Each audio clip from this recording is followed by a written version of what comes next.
주보에 실어드린 제목대로 오늘 설교의 핵심 단어는 세 개입니다. 예수 그리스도의 긍휼이란 불쌍히 여기는 마음이지요. 그리고 예수 그리스도의 탄식과 책망입니다. 이제 우리는 마가복음 8장으로 들어왔습니다. 8장은 그 무렵에 라는 말로 시작합니다. 이 무렵이 어느 무렵, 어느 때인가 할 때 바로 앞에 나오는 7장 후반부의 기록을 본다면 예수님 일행이 데가볼리 지역에 머무셨을 때였을 것입니다. 그러니까 그 지역에서 귀먹고 말이 어눌한 사람을 고쳐주신 이후에 어느 무렵일 것입니다. 그 무렵에 큰 무리가 예수님께 나와서 예수님과 함께 광야에서 사흘을 지냈습니다. 이 군중은 주로 데가볼리 지역에 살고 있던 사람들, 그러니까 대다수가 이방인들이었을 것입니다.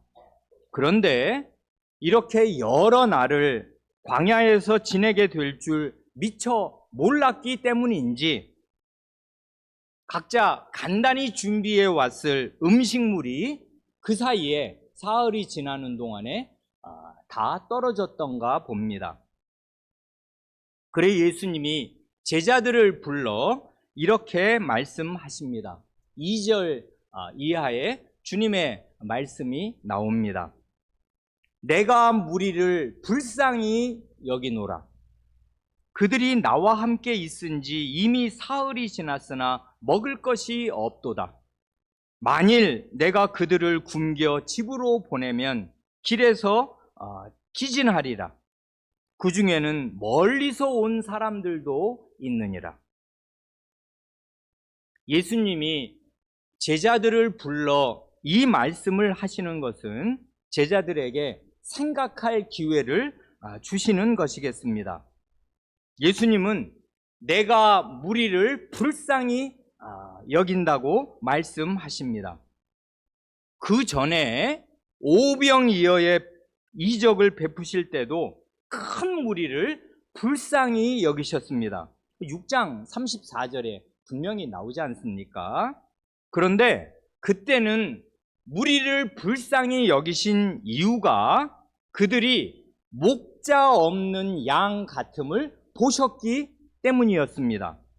곧 올바른 지도자가 없어서 우왕 좌왕 각자 도생할 수밖에 없는 유대 군중의 상태를 불쌍히 여기신 것입니다. 그러니까 말하자면 이건 주로 유대 군중의 영혼이나 정신의 상태를 불쌍히 여기신 것이겠습니다. 그런데 이번에는 이 이방인 군중을 불쌍히 여기신 주된 이유가 뭔가 하면 배고픔, 굶주림이었습니다. 허허벌판에서 먹을 것이 떨어져서 이제 이 많은 군중이 굶기 시작했는데 이렇게 허기진 채로 집에 돌아가다가는 더욱이 먼 데서 걸어온 사람들은 돌아가는 길에 그만 지쳐 쓰러질 우려가 있었습니다. 그러니까요, 지난번에 오병이어 사건과 이 사건을 종합해서 본다면은 예수님은 유대 군중의 영혼의 결핍을 불쌍히 여기셨을 뿐만 아니라 이방인 군중의 육신적인 결핍도 불쌍히 여기셨습니다. 이 두 사건의 공통되는 배경은 예수님의 긍휼입니다. 첫 번째 핵심 단어가 나온 거지요.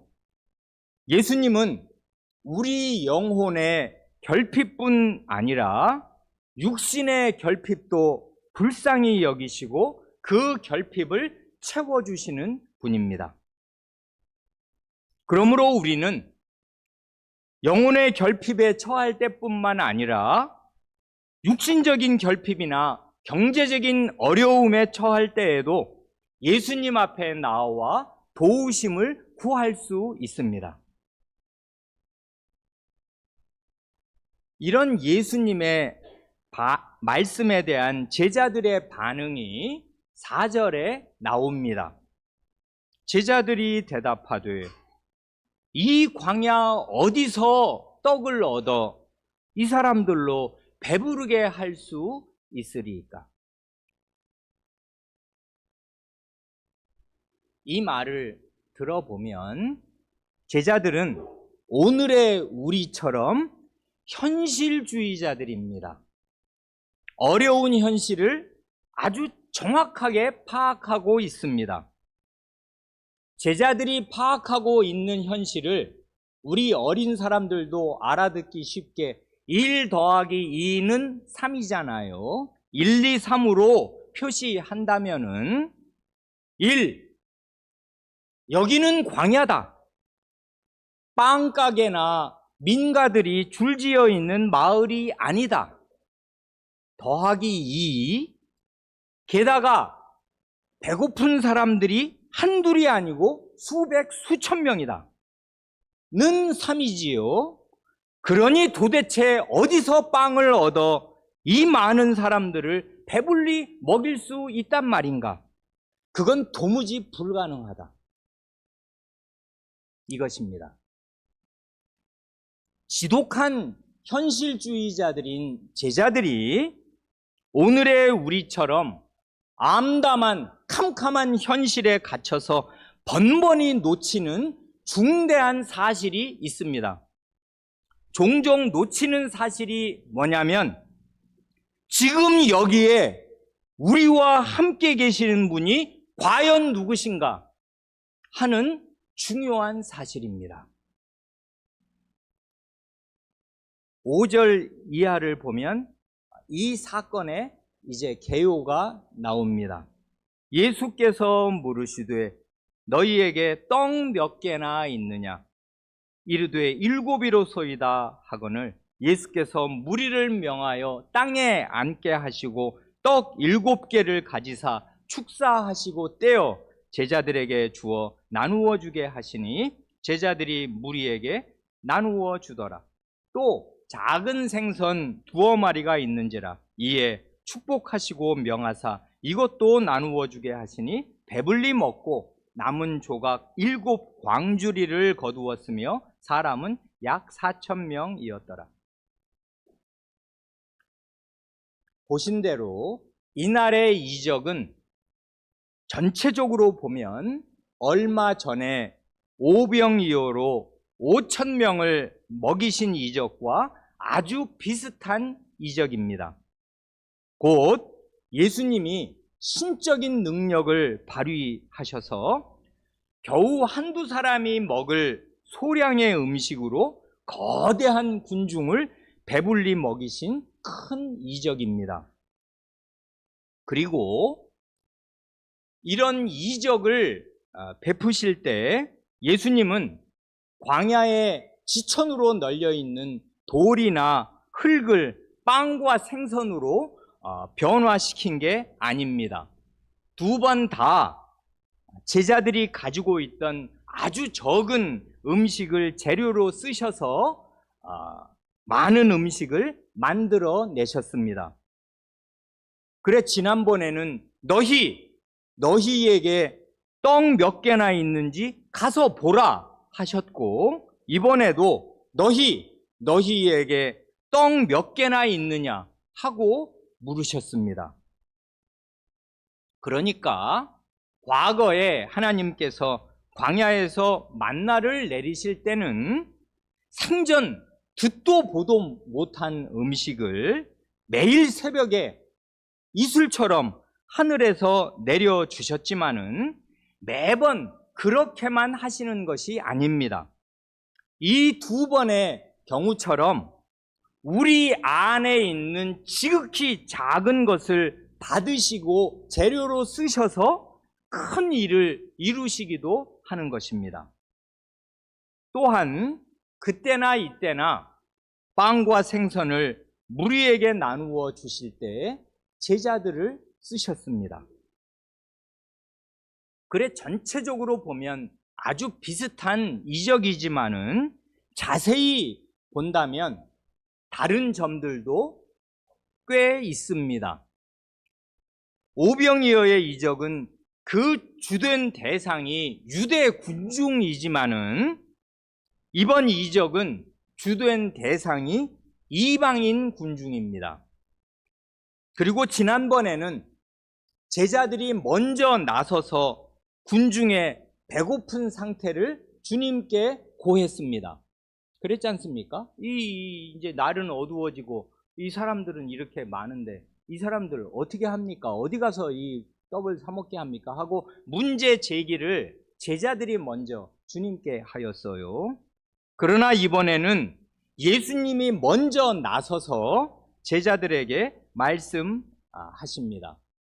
그 외에도 자세히 보면 여러 세부 사항이 다 다릅니다. 예컨대 맨 처음에 재료로 삼으신 빵의 숫자도 다르고 배불리 먹은 사람들의 숫자도 다르고 남은 음식을 거둔 그 바구니나 광주리의 숫자도 다릅니다. 또 지난번에는 예수님이 제자들을 시켜서 무리를 50명, 100명씩 나누어 앉게 하였지만은 이번에는 예수님이 직접 무리를 명해서 그냥 땅에 앉게 하셨습니다. 그리고 지난번에는 빵과 물고기를 함께 놓고 감사 기도를 한 번 하셨는데 이번에는 빵을 앞에 놓고 기도하시고 나누어 주시고 그러고 보니 생선이 또 들어왔는가 보지요. 생선을 놓고 따로 각각 그러니까 감사 기도를 하셨습니다. 그러나 맨 마지막에 예수님께서 직접 무리를 흩어보내신 것은 두 사건이 같습니다. 이걸 잘 생각하시기 바랍니다.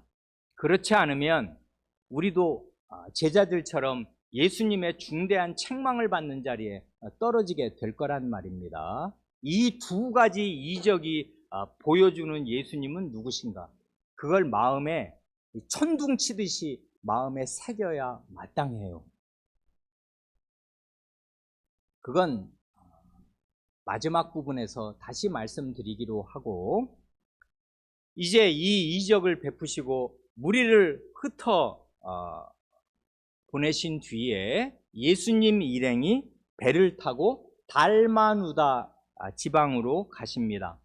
마태복음의 병행구에는 마가단 지역이라고 기록하는데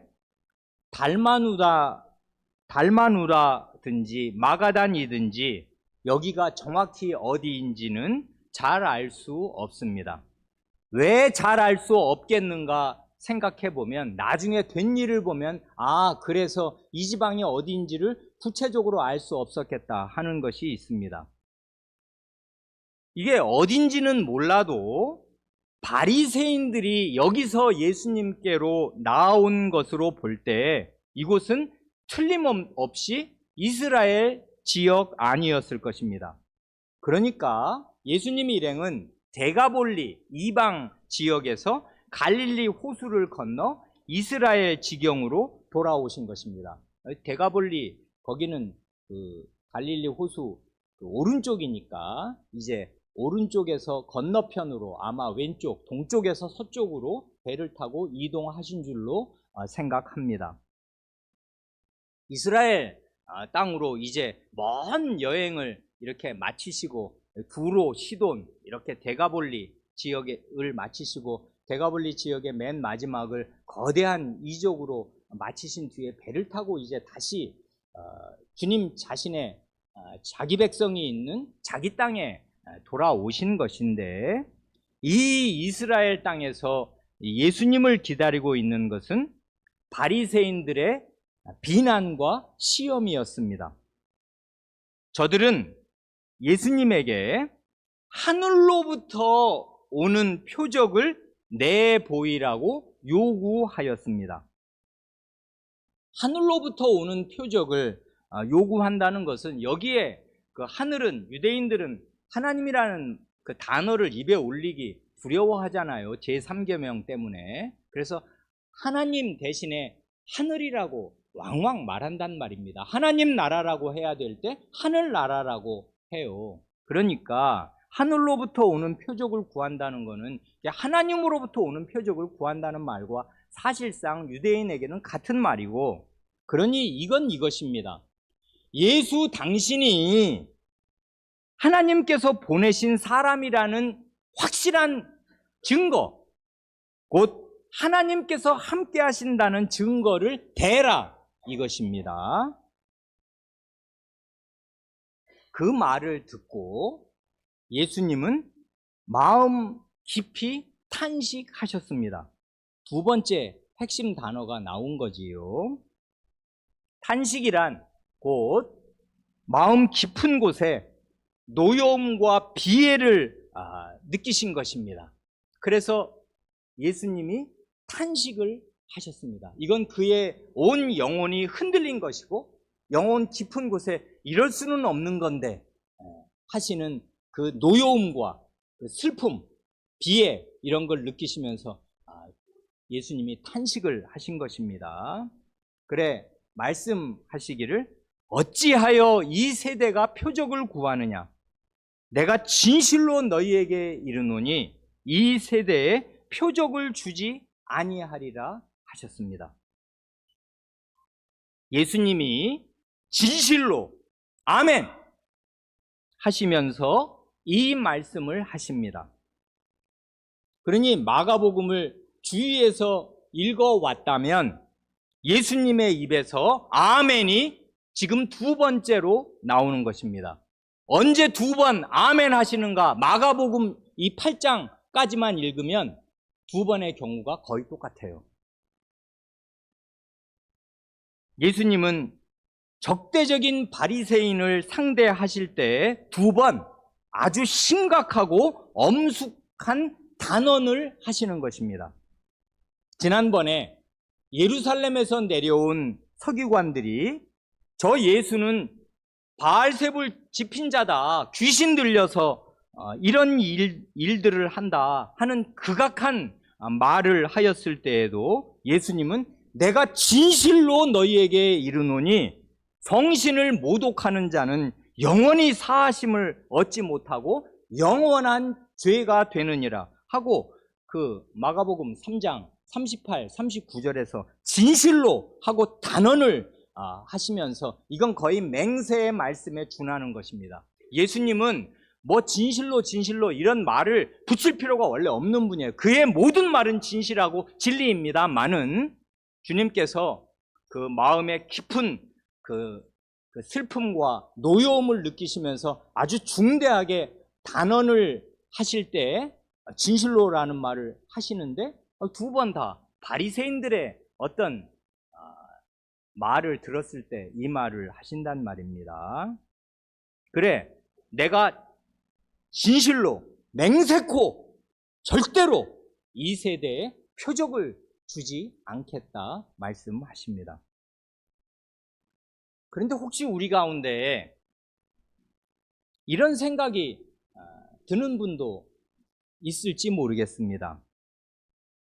아니, 바리새인들이 이렇게 표적을 요구할 때 예수님이 표적을 행하실 능력이 없나? 저들이 부인할 수 없는 아주 확실한 표적을 그냥 확 보여주시면은 속이 다 시원하게 문제가 싹 해결될 것 같은데 왜 예수님은 표적을 보여주시지 않겠다고 하시는가 하는 생각을 혹시라도 하시겠습니까?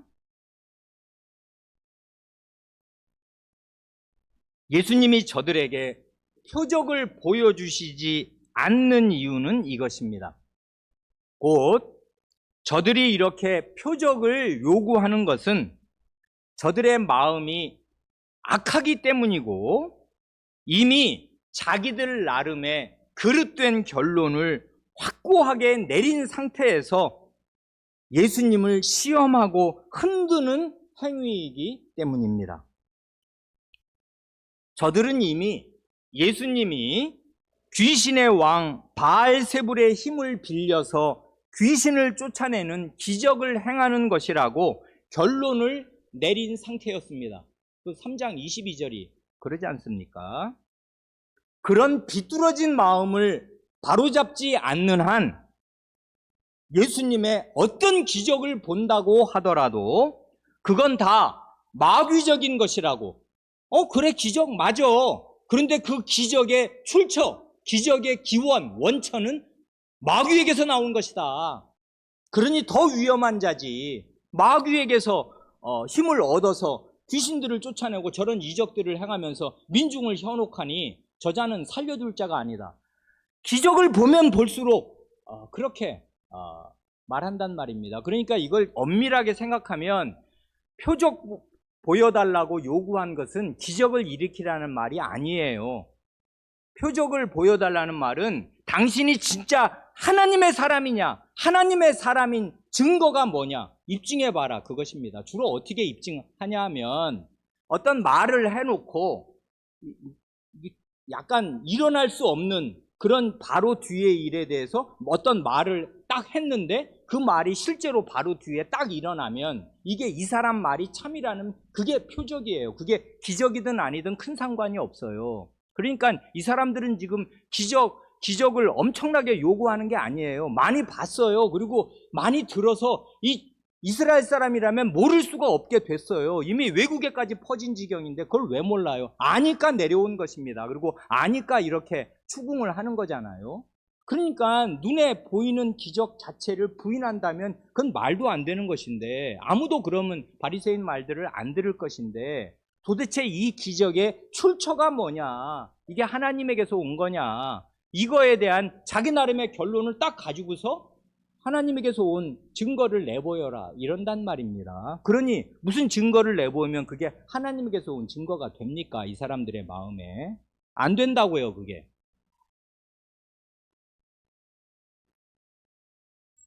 그래, 이건 이 성경이 정확하게 지적하듯이 비난과 시험이었습니다. 시험이었다고요. 시험. 이 시험은 정말 몰라서 백지 상태에서 묻는 게 아니라 하나님에게서 오신 분 맞습니까? 맞아요? 그러면 제가 믿을게요. 이러는 백지 상태에서 묻는 시험이 아니고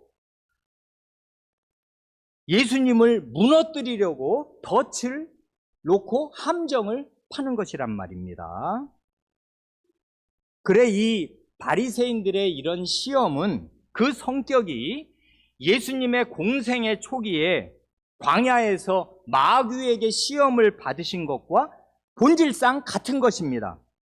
그때 마귀는 예수님을 성전 꼭대기에 세워놓고 내가 만일 하나님의 아들이어든 성전에서, 그 높잖아요, 거기서 뛰어내려서 무사함을 온 백성 앞에 기적적으로 입증해봐라 했지 않습니까?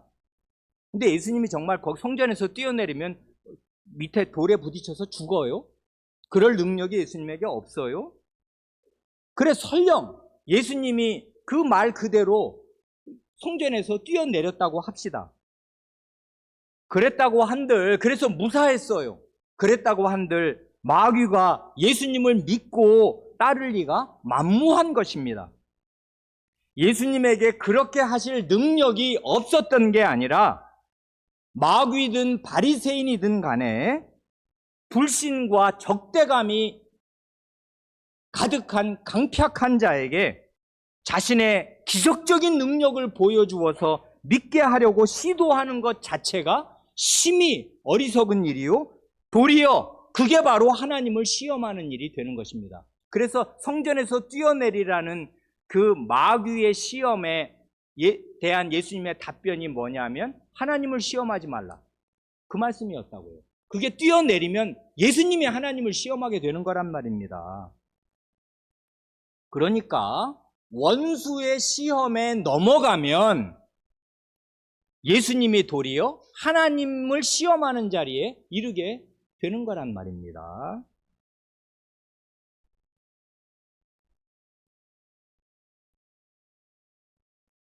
우리 가운데 계시는 손님들과 구도자들을 위해서 한 말씀을 덧붙이고 싶습니다.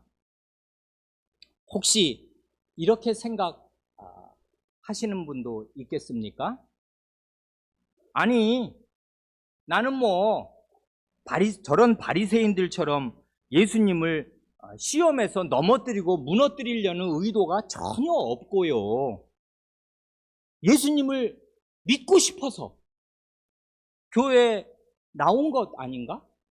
그러니 예를 들어서 어떤 병자가 불치병인데 확 어느 날 목사의 기도를 받거든 본인이 온 교회가 그를 위해서 기도한 다음 날 확 불치병이 낫든가, 아니면 죽은 사람이 죽어서 의사가 사망 진단을 딱 내려놓은 사람이 기적적으로 살아난다든가 하는 그런 확실한 기적을 오늘 이 자리에서 내 눈으로 본다면은 아주 확실히 예수님을 믿겠는데, 혹시 그런 생각을 하시는 분이 있겠습니까? 그런 게 실은 이 바리새인들이 요구한 표적과 아주 비슷한 것이고 아주 그릇된 생각이고 하나님의 말씀을 불신하는 생각입니다. 그걸 조심하시기 바랍니다. 그에 관해서 그런 심정이 없는 게 아니라는 것을 예수님이 아시고 누가복음 16장 31절에서 예수님이 콕 집어 이렇게 하신 말씀이 있어요. 이건 예수님이 든 거지 나사로와 부자의 비유의 맨 마지막 결론 부위에 나오는 말씀인데, 이 부자가 음부에 떨어지거든요. 평생 부자로 매일 잔치하면서 살았다가 이제 죽어서 보니까 뜨거운 지옥 불구덩이에 떨어져서 옛날에 그렇게 호화지천으로 마시던 그 모든 주스 음료들, 이건 고사하고 물 한 방울이 없어서 물 한 방울만 찍어서 내 혀에 떨어뜨려주면 소원이 없겠다 할 만큼의 지극한 그 고통 가운데 부탁을 해요. 이 죽은 나사로를 살려서, 우리 집 앞에 있던 거지를 살려서 내 동생들이 저기 밑에 여전히 살고 있는데 인간애가 남아 있어요. 자기 동생은 사랑해요. 내 동생들은 나 같은 이런 고생 안 하게 이 죽은 사람 이 나사로 살려서 내려보내 주십시오. 그랬더니 아니다. 모세와 선지자 구약성경이 있으니 구약성경을 읽으면 될 거 아니냐. 그러니까 이 부자가 하는 말이, 아니 그럼 구약성경 내가 다 그 속에서 어려서 나서 자란 사람인데 안 믿었지 않습니까? 그런 거 말고 죽은 사람이 살아서 내려가면 그 말 믿을 거 아닙니까? 하고 아브라함, 아버지 아브라함이요 하면서, 이게 이스라엘 사람이고 말하자면 교회원이란 말입니다. 구약 교회원. 이 사람이 이렇게 말했을 때 아브라함이 이렇게 말한다 하고 주님이 말씀하셔요. 누가복음 16장 31절이지 않습니까? 이르되, 이건 아브라함의 말인데 주님 자신의 말씀이기도 한 것입니다. 모세와 선지자들에게 듣지 아니하면 비록 죽은 자 가운데서 살아나는 자가 있을지라도 권함을 받지 아니하리라. 이게 예수님의 입에서 나온 진리란 말입니다. 모세와 선지자들, 요 두 단어로 구약성경 전체를 앞과 뒤를 딱 싸서 말하는 거잖아요. 기록된 성경 말씀이 명명백백한 하나님 자신의 말씀인데, 하나님 자신이 목이 터져라 하시는 그 말씀을 믿지 않으면서 기적을 보면 믿겠다 하는 이런 식의 기적신앙은 믿음이 아니고 불신인 것입니다. 하나님더러 하나님이 지금 살아서 말씀하시는데 증거를 내놓으라고요. 도대체 자꾸 그런 말만 하지 말고 증거를 내놔 하는 거랑 똑같은 심정이란 말입니다. 하나님의 말씀의 능력을 안 받아들이는 거예요. 성경 필요 없다 이것입니다. 증거를 내놔. 죽은 사람 살아 돌아오는 이런 증거를 보여주면 내 동생들 믿을 거 아닌가. 이 사람이 이래서 지옥에 떨어진 거예요. 하나님 백성으로 태어나서 이스라엘에서 살고 아브라함이 자기 조상인 줄 알면서도 기록된 하나님의 말씀, 이 기록 속에서 매일 힘차게 말씀하시는 하나님의 음성을 안 듣고 그 주일이면, 아니 그때는 안식일이면 회당에 가서 들었을 거 아닙니까? 그렇게 안 하는 유대인은 거의 없으니까 회당에 가서 늘 율법 낭독을 듣고 하나님 말씀 들어도 그 말씀의 능력을 안 믿은 것이에요. 이런 불신으로 지옥에 떨어진 것이란 말입니다. 그러니까 기적을 보면 내가 확실히 예수님 믿겠다 하는 그런 헛된 생각을 하지 마시고 하나님의 말씀을 들으시고 믿으시기 바랍니다. 이러면 하나님 자신을 믿는 거예요. 그게 바로. 또 이런 말씀 한 구절만 덧붙이고 싶습니다. 요한복음 하나님의 말씀이 이게 진짜 하나님의 말씀인지 내가 어떻게 아냐 생각하신다면 요한복음 7장 17절에서 예수님이 이 말씀을 덧붙이셨어요. 사람이 하나님의 뜻을 행하려 하면 이 교훈이 하나님께로부터 왔는지 내가 스스로 말함인지 알리라 하셨단 말입니다. 그러니까 계속 유대인들은 예수님을 불신하거든요. 하는 일은 기적적이야. 그건 부인을 못해. 근데 하는 말을 들으면 자기가 뭐 하나님의 아들이라지를 않나, 하나님과 동등됨을 주장하지를 않나, 신성모독적이고 이건 이단적이야. 그러니 믿을 수가 없어. 그래, 하나님께서 보내신 사람이라는 증거를 보이라는 게 유대인들의 한결같은, 그러니까 결국은 예수님을 배척하고 안 믿고 떠난 사람들이 그 사람들 마음속에 있는 그 가장 전체적인 걸 그냥 딱 잘라 표현하면 이것입니다. 바리새인들의 시험과 똑같은 거. 하늘로부터 오는 표적을 보여라. 당신이 하나님의 사람이라는 확실한 증거가 뭐냐. 그걸 좀 내놔라 이것입니다. 그럴 때 예수님은 이미 이 말씀을 딱 하셨어요. 너희들이 하나님의 뜻을 진정으로 행하려고 한다면은, 마음이 정말 그렇다면은 이 교훈이, 내가 지금 하는 이런 말들이 하나님으로부터 온 말씀인지 내가 스스로 지어내서 자가발전을 하는 쓸데없는 인간의 말인지 알 거다 한단 말입니다. 그러니 하나님의 백성은 하나님의 말씀을 들어요. 내 양은 내 음성을 들으며, 예수님의 양은 예수님의 음성을 알아듣고 분별할 수 있어요. 알아본단 말입니다. 저건 하나님의 말씀이 틀림이 없다. 그러는 사람이 하나님의 양이에요. 그러니까 결정적인 것은 기적이 아니고 결정적인 것은 예수님의 말씀이에요. 그 말씀을 듣고 믿으면 영원한 생명을 얻을 것입니다. 아멘. 그래, 13절을 보면 그들을 떠나 다시 배에 올라 건너편으로 가시니라 합니다. 자, 그러면 한번 잠깐 생각해 보세요. 그 앞에 뭐 한 두어 절 읽어보면 이 달마누다, 마가단, 이 지방에선 예수님이 무슨 일 하신 겁니까? 아무 일도 안 하셨어요. 어떤 사람도 고쳐주신 일이 없고 어떤 귀신 들린 사람도 귀신을 내쫓아 주신 일이 없어요.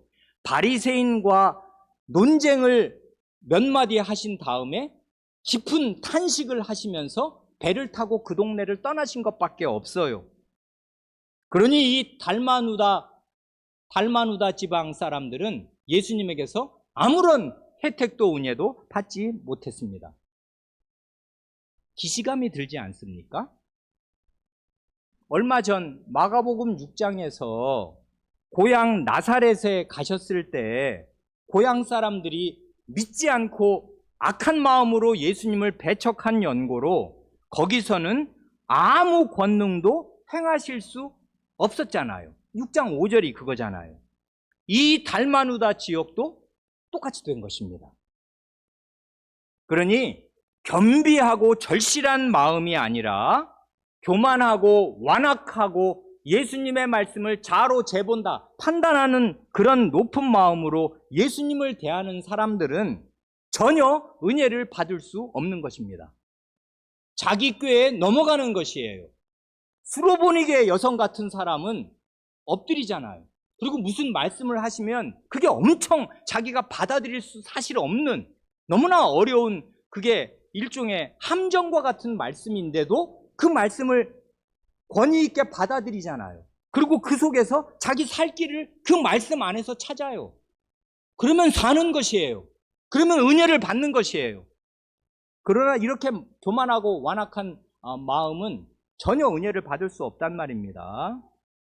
사람의 마음이 교만하고 완악하게 되는 주요 원인이 뭔가 하면 자기가 잘 안다고 생각을 하면서 자기 생각을 고수하는 것입니다. 그게 주 원인이에요.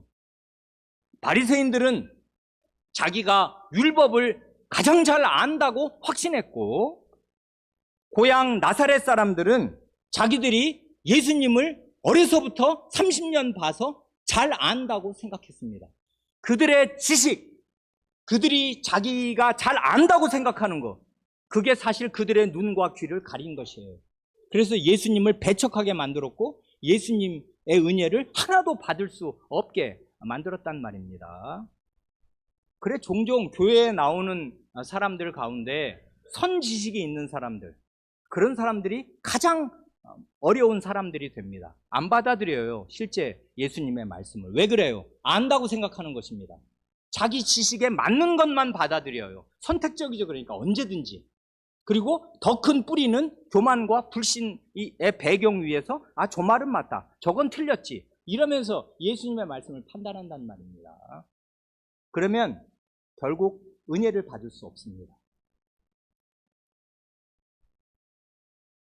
제자들과 함께 배를 타고 가실 때 예수님이 제자들에게 이렇게 경고의 말씀을 하셨습니다. 15절입니다. 예수께서 경고하여 이르시되 삼가 바리새인들의 누룩과 헤롯의 누룩을 주의하라. 예수님이 이 말씀을 하셨는데 우리 연약한 사람이 종종 범하는 오류가 무엇인가 하면, 다른 사람의 말을 들을 때 자기가 듣고 싶은 말만 따서 듣거나, 아니면 그 말을 듣고 있는데 자기 생각에 갇혀서 다른 사람의 말을 자기 식대로 받아들이고 해석하는 것입니다. 그래 사실은 남의 말을 정확히 알아듣고 이해한다는 게 정말 불가능에 가까울 정도로 어려운 일입니다. 옛날에 TV에서 아주 희한한 그런 게임이 있었어요. 사람을 한 10명쯤 세워놔요. 그리고 간단한 문장 하나를 줍니다. 그 문장을 주고 귀에서 귀로, 입에서 귀로 앞사람이 첫 번째 사람이 첫 번째 사람만 그 문장을 볼 수 있거든요. 그래서 대단한 문장이 아니에요. 누가 언제 어디서 뭘 어떻게 했다, 이런 육하원칙에 입각해서 길지도 않은 그걸 다 외우라는 게 아니라 간단한 한 문장을 딱 주어요. 주고 딱 덮고 1번이 2번에게 자기가 방금 봤으니까 충분히 봤죠, 전할 수 있겠죠, 오케이 하면 그 다음 사람에게 전합니다. 2번은 3번은 쭉쭉쭉 3, 4, 5, 6, 7, 8, 9, 10 그래서 1번이 들었던 그 말과 10번이 하는 말을 이렇게, 그건 그 자리잖아요. 10분도 안 걸리는 일이거든요. 해보면요 깜짝 놀랍니다. 뚱딴지 같은 말이 나와요. 뚱딴지 같은 말이 나온다고. 여러분 안 그럴 것 같죠? 우리 한번 지금 해볼까요? 그게 안 됩니다. 다른 사람 말을 그냥 이걸 외워야 되는 말도 아닌데 그냥 사실 그대로를 그 자리에서 말해도 그걸 그대로 듣고 다른 사람에게 그대로 사실을 전달한다는 게 굉장히 어려운 거예요. 그러니까 결국 내 귀로 들어오면 내 마음의 회로를 한 바퀴 돌 때 각색이 됩니다. 내가 듣고 싶은 거, 강조하는 걸 주로 듣고 그 다음에 내 생각에 맞추어 그 말을 각색을 해서 전해요. 근데 이게 한 3번, 4번, 5번 옮기고 나면 회로를 도대체 다른 회로를 몇 개를 도는 것입니까? 전혀 다른 얘기가 나와요. 그래서 그런 걸 딱 보면 다 웃어요. 다 웃고 깜짝 놀래요. 어째 그러냐? 우리 다 이러고 사는 것입니다. 자기 나이만큼. 오해 속에서 사는 것이라고요. 그래, 원래 다른 사람 말 정확히 듣는다는 거 진짜 어려운 일이에요. 부부 생활을 오래 해보면 압니다. 부부 생활을 오래 하면 아내는 남편을, 남편은 아내가 말하기도 전에 저 사람 무슨 말을 하려고 하는 것까지도 알아맞추는 때도 아주 많은데 그게 함정이에요. 그래서 무슨 말을 하려고 하면 대신 그 툭툭 치고 나와서 자기가 먼저 이거지? 이렇단 말이지? 하고 말을 하는데 사실은 오늘은 그게 아니었어요. 이제까지 10번에 9번은 내가 이 말을 하고 난 다음에 이 말을 할 참이었지만 오늘은 그 말을 하려는 게 아닌데 이미 자기는 상대방, 배우자 다 안다 이것입니다. 그러니까 요거지 하고 미리 딱 자기가 먼저 이렇게 급한 마음에 말을 꺼내는데 그게 아니었어요. 상대방 말을 참고 귀담아 듣는다는 거. 듣기는 속히 하고 말하기는 더디하라 하시는 하나님의 말씀이 참이에요. 가만히 상대방이 뭘 지금 말하려고 하는가를 듣는다는 거 엄청나게 어려운 일입니다. 안 들어요, 사람들. 그리고 들으면 다 자기 식대로 이해하고 듣는다고요. 그래, 15절을 다시 보세요. 예수께서 이건 경고였습니다. 그러니 경고를 받아야 했어요. 그 배 안에 아무도 없어요. 그 13명 정도밖에 없는 거잖아요. 그러니까 그 배 안에서 그 물을 반사로 해서 배 안에서 하시는 말씀이니 말씀이 잘 들려요. 그리고 길게 말씀하신 것도 아니에요. 뭐라 말씀하셔요? 삼가, 조심해라 너희들. 그러니까 이게 경고라고요. 바리새인들의 누룩과 헤롯의 누룩을 주의하라 그러셨단 말입니다. 15절에서 예수님은 분명히 바리새인도 언급하셨고 헤롯도 언급하시면서 그들의 누룩을 주의하라고 말씀하셨습니다. 그런데 제자들은 그 말을 어떻게 알아듣나요? 제자들은 온통 빵에 정신이 팔려 있는 바람에 바리새인이라는 말은 귀에 들어오지도 않고 헤롯이라는 말도 귀에 들어오지 않았습니다. 오직 누룩이라는 말만 들어왔어요. 누룩은 빵을 부풀리는 효모인 걸 모르는 사람이 없으니까 예수님이 빵을 찾으시는구나 하고 생각했단 말입니다. 실은 제자들이 얼마 전에 깜빡 잊고 빵을 챙겨오지 못해서 배 안에 빵이 하나밖에 없는 상태였습니다. 이 사람들 그러니까 그 다음 식사할 그 재료가 없는 거예요. 빵 하나 갖고 13명이 어떻게 나눠 먹습니까? 안 되지. 그 바로 전에 4,000명을 먹이시고 나서 남은 음식을 7광주리나 이렇게 거두어 드렸으니까 배에 타기 전에 그 7광주리를 챙겨왔어야 됐는데 왜 그때 갑자기 좀 일이 급하게 됐는지 배를 빨리 타야 됐는지 이렇게 허둥지둥 했는지 이유를 모르지만 하여간 모든 사람이 다 잊어버리고 그 7광주리의 빵을 하나도 챙기지 못하고 그냥 배에 탄 거예요. 그래서 어디서 생겼는지 배에 그 많은 그 장정이 10몇 명이 있는데 빵이 한 개밖에 없단 말입니다. 근데 예수님이 누룩을 말씀하시네. 빵 지금 안 가져왔다 이 얘기 하시는구나. 그래, 제자들은 우리가 큰 실수를 했다. 그때 한 사람이라도 빵을 챙겼어야 됐는데 지금 예수님이 빵을 찾으시니 어쩌면 좋냐 하면서 서로 수군거렸습니다. 이때 예수님이 정말 호되게 제자들을 책망하셨습니다. 그래, 마지막 세 번째 핵심 단어인 책망이 나온 거지 않습니까? 마가복음에서 여기까지 오는 동안 이게 거의 공생에 한 1년, 2년 이상을 지났을 터인데 예수님과 함께 있으면서 이날처럼 이렇게 책망을 받은 일은 이제까지 없었을 것입니다. 예수님의 책망이 무려 8개의 질문으로 폭포수처럼 제자들에게 쏟아졌습니다. 그래, 가장 뼈아픈 질책을 몇 개만 골라보면 아직도 알지 못하며 깨닫지 못하느냐? 너희 마음이 둔하냐?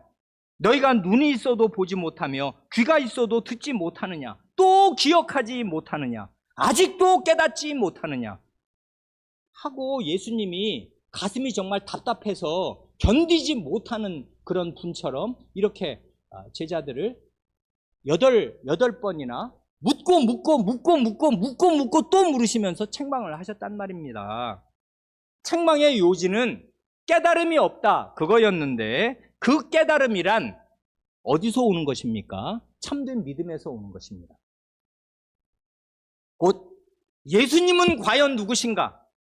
어떤 분이신가를 참되게 믿고 깨달아야 하는데, 제자들은 여전히 예수님을 믿어야 할 대로 믿지 못하고 있었습니다.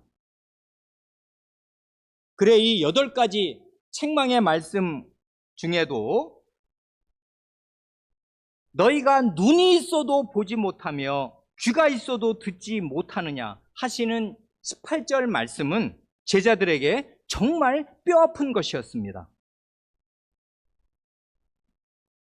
왜냐하면 사실상 너희가 하나님에 대해 그리고 나에 대해 소경이요 귀머거리가 아니냐 하고 책망하시는 이 말씀은 과거에 이스라엘이 멸망할 때 하나님께서 이스라엘 백성을 책망하시면서 하신 말씀과 똑같기에 그렇습니다. 어디가 그래요? 예레미야서와 에스겔서에 이와 똑같은 책망이 나온단 말입니다.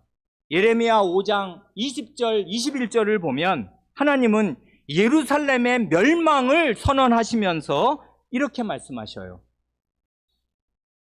예레미야 예언자에게 너는 이를 야곱 집에 선포하며 유다에 공포하여 이르기를 어리석고 지각이 없으며, 그 다음 말이 나오네요. 눈이 있어도 보지 못하며 귀가 있어도 듣지 못하는 백성이여 이를 들을지어다 하시면서 예루살렘의 멸망을 선포해요. 이스라엘 백성이라면 이 말씀을 모르는 사람이 아마 없을 것입니다. 마저 에스겔 12장 2절을 본다면 이제는 하나님의 경고대로 나라가 망한 뒤에 바벨론 포로 생활을 하는 유다인들을 가리켜서 하나님이 이렇게 말씀하십니다. 에스겔 예언자를 하나님이 부르실 때 인자야 사람의 아들아 이렇게 부르시잖아요. 인자야 네가 반역하는 족속 중에 거주하는도다. 그 다음 말씀, 그들은 볼 눈이 있어도 보지 아니하고 들을 귀가 있어도 듣지 아니하나니 그들은 반역하는 족속임이라 말씀하셔요. 그러니 이런 예레미야와 에스겔의 그 책망, 결국 그건 하나님 자신의 책망이었는데, 자기 백성에 대한 책망이었는데 너희들은 왜 망하냐? 눈이 있어도 못 보고 귀가 있어도 못 들으니까 하나님의 이런 놀라운 일들을 그렇게 보여주어도 못 보고 소경이니까, 아무리 하나님 말씀을 얘기해도 못 알아들으니까, 귀머거리니까, 그러니까 너희는 망했는데 망하고 나서도 똑같구나 하시는 엄중한 책망이란 말입니다. 이런 말씀을 제자들에게 하시는 거예요. 예수님 마음이 얼마나 답답하신 것입니까? 큰일 났다 하시는 것 아닙니까? 왜냐하면 예수님에게는 이제 시간이 별로 없습니다. 이제 곧 이 갈릴리 사역을 끝내시고 예루살렘으로 올라가실 것입니다. 예루살렘에 도착하시면 거기서 돌아가시겠습니다. 그러니 제자들은 깨달아야 했어요. 이스라엘의 지도자들의 상태가 저와 같이 패역하고 강팍하며 그들의 지도를 받는 민중의 상태가 저와 같이 가련할 뿐인데 제자들마저 예수님에 대한 믿음이 부실하다면 희망이 없는 것입니다. 이 나라는 아무 희망이 없는 것이에요. 그래, 바리새인들의 누룩, 곧 저들의 그릇된 성경 해석과 위선, 이 두 개가 바리새인의 누룩의 정체입니다. 그릇된 신념으로 성경을 언제든지 해석하면서 장로의 전통에 갇혀 있는데 그러면서 자기가 훌륭한 사람이라고 생각해요. 속은 탐욕과 더러운 것이 가득하면서 자기는 경건한 하나님의 백성의 지도자라 생각합니다. 이 그릇된 성경 해석과 위선이 이 사람들의 누룩이었어요. 그리고 헤롯의 누룩, 헤롯을 비롯한 사두개인들은 현세적인 생각에 절어 있었습니다. 대제사장 일파, 이 사람들은 헤롯과 연대해서 돈 주고 그 직책을 샀을 뿐 아니라 헤롯 일가가 로마에 돈을 많이 바치고 이 이스라엘 지배권을 얻은 것처럼 대제사장들도 돈을 많이 바치고 그 이른바 성직을 얻어서 그 일을 해먹으면서 이 세상에서 얼마나 호화롭게 거의 궁궐 수준으로 사는가 하는 데에 모든 관심이 있는 지독한 현세주의자들이었단 말입니다. 이런 사람들의 누룩, 이런 사람들의 생각과 삶의 방식이나 지향이 온 이스라엘을 다 뒤덮고 있었어요. 안 그래요? 이 바리새인의 영향력으로부터 벗어날 수 있는 유대인들은 거의 없어요. 그리고 그 중에 많은 사람들은 이 헤롯 땅, 사두개인들의 정신대로 이 나라가 망한 이 형편에 각자 도생이고 이 살기 위해서는 이럴 수밖에 없다. 세리와 창기가 나오지를 않나? 그렇게까지는 망가지지 않은 많은 사람일지라도 현세주의자들이 되었단 말입니다. 근데 제자들이 거기서 멀어요? 이 누룩을 조심해라고 경고하셨을 때 예수님의 뜻이 없습니까? 나중에 이 제자들의 마음 상태 한번 보셔요. 이 사람들이 헤롯 땅의 현세주의와 먼 사람들인가? 예수님이 하나님 나라의 왕으로 등극하시면 나는 그 오른편, 나는 그 왼편에 앉아서 어떻게 이 제자들 위에 서고 온 이스라엘 백성 위에 서서 떵떵거리고 살아볼 것인가? 그런데 끝까지 예수님 돌아가시기 직전까지 마음이 가 있던 사람들 아니에요. 헤롯의 누룩에 완전히 헤롯의 누룩의 곰팡이가 온몸 온 정신에 퍼져 있던 사람들. 주의하지 않으면 안 되었단 말입니다. 경고하지 않을 수가 없었어요, 예수님이. 이런 치명적인 위험에서 벗어나는 유일한 길은 예수님이 누구신가를 바르게 깨닫는 그 길뿐이었습니다. 이 두 차례의 이적을 통해서 오병이어의 표적이나 이 작은 떡으로 4,000명을 먹이신 이 이적을 통해서 이 사람들은 움직일 수 없는 물증을 현장에서 보고 그 은혜를 전달하는 도구가 되었기에 예수님이 누구신지를 벼락이 치듯이 확연하게 깨달아야 했습니다. 그래야 헤롯의 현세주의에 떨어지지도 않고 바리새인의 이 그릇된 자기 확신에 빠지지 않으면서 살아계신 하나님, 살아계신 예수 그리스도를 자기의 주인으로 모시고 살면서 그분이 시키시는 일을 할 수 있는 그런 하나님의 사자들, 예수 그리스도의 사신들이 될 거란 말입니다. 그런데 여전히 깨닫지 못하고 있었어요. 예수님에게는 이제 시간이 거의 없습니다. 그래 예수님이 이들을 호되게 책망하십니다. 이 책망은 오늘 우리에게도 똑같이 적용되는 책망 아닙니까?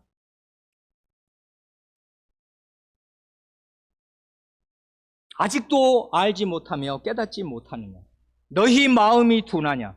너희가 눈이 있어도 보지 못하며 귀가 있어도 듣지 못하느냐? 또 기억하지 못하느냐? 아직도 깨닫지 못하느냐? 하시는 그 주님의 답답한 책망이 우리의 마음에 울려 퍼집니다.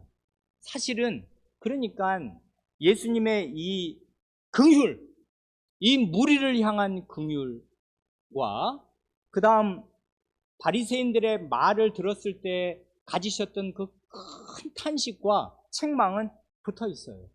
이 무리를 불쌍히 여기시는 주님의 긍휼이 이 무리에게 온전히 나타나려면 바리새인들의 길로 가지 않으면서 이런 책망을 받는 상태에서 쑥 올라와야 하는 것이에요.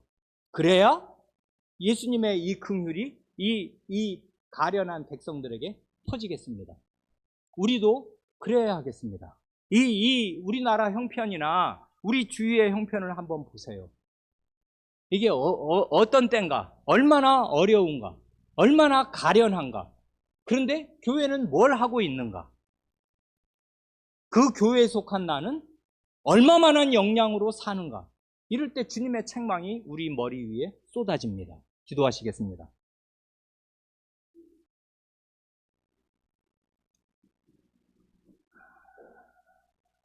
주 예수님, 주님께서는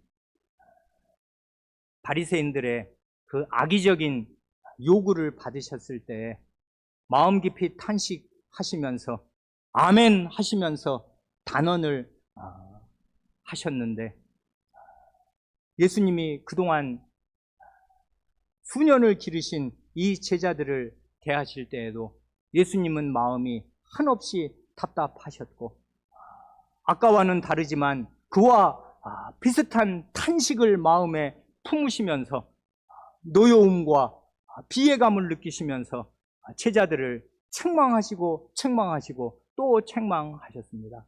시대가 그렇게 어두움으로 별처럼 빛나야 할 사람들의 마음이 어두워져 있고 정신을 차리지 못하고 있고 깨닫지 못하고 있고 이렇게 명명백백한 이적들을 보여주시고 또 보여주시는 데에도 그런 이적을 행하시는 저분이 과연 누구신가를 마음에 확연히 깨닫지 못하고서 어려움이 오면 벌벌 떨고 지독한 현실주의자가 되어 현실 파악에만 능할 뿐 자기 안에 계신 예수님, 자기와 함께 계시는 예수님이 누군 줄을 전혀 귀머거리처럼 소경처럼 보지도 듣지도 생각하지도 못하는 이런 정신적인 영적인 식물인간 상태에 떨어져 있는 제자들을 향하여 주님이 책망하셨사오니 이 책망은 저희가 받아야 할 책망이 아니옵니까?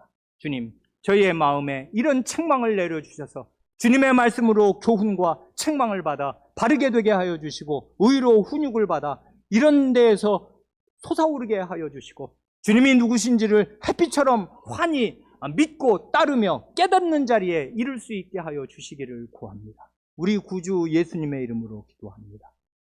아멘.